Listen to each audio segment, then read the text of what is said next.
उस माँ को स्मरण करे जो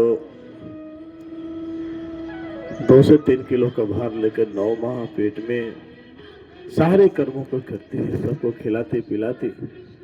सुख दुख में सबके साथ रहती, शक्ति के स्वरूप उस माँ को ऐसे याद करें। सिर्फ 9 माह ही क्यों, 9 माह के बाद भी वो माँ निरंतर 5 सालों तक हमारे सारे कर्मों को, मूत्र को भी सफाई करती, नहलाती धुलाती, तैयार करती, स्कूल भेजती। उस माँ का स्मरण करें जो छुपके से पैसे देती,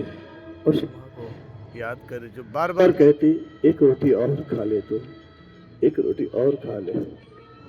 उस माँ को याद करें जब कोई पर्व पड़ता तो मना करती कि उपवास न रहो,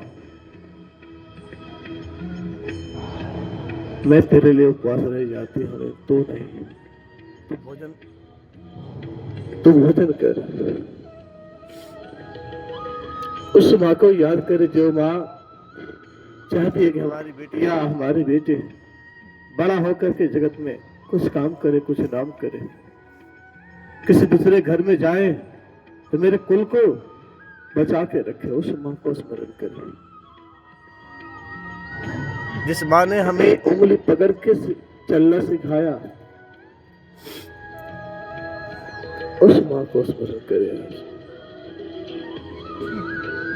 माँ सच कहूं तो देवी के स्वरूप है, वो वही जगत जननी है, वही हमारी आराध्य है, वही हमारी भगवत है। उस माँ को आज दिल की गहराइयों से याद करें, उस छवि को देखें। जाने अनजाने में माँ को कभी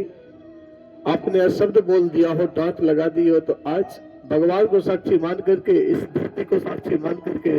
इस नीले गगन को साक्षी मान करके, इस ब्रह्म मुहूर्त में सभी ब्रह्म को साक्षी मान करके आज उस माँ से प्रार्थना मांग ले। वो दुनिया में है, नहीं भी है, इन सबको साक्षी मान करके आज माफी मांग ले कि माँ मैंने तुझे धत्कारा, मैंने तुझे तेज आवाज में बातें की। आज आप भी एक माँ के रूप में हैं और आप अपने बच्चों को आज माँ की महिमा के बारे में बताएंगे, अपनी माँ की महिमा के बारे में बताएं कि मेरी माँ ऐसी थी, ऐसे मेरी सेवा करते थे, ऐसे उनकी यात्रा रही उनके जीवन की, ताकि वो बच्चा आगे चल करके आपकी कथाओं को भी बता सके और आपके बारे में दूसरों को बता सके कि हाँ एक माँ की महिमा क्या होती है, कि स्त्री की शक्ति कितनी होती है। आज ये मातृ दिवस सिर्फ मातृ दिवस के रूप में नहीं, बल्कि एक मातृ शक्ति दिवस के रूप में होनी चाहिए।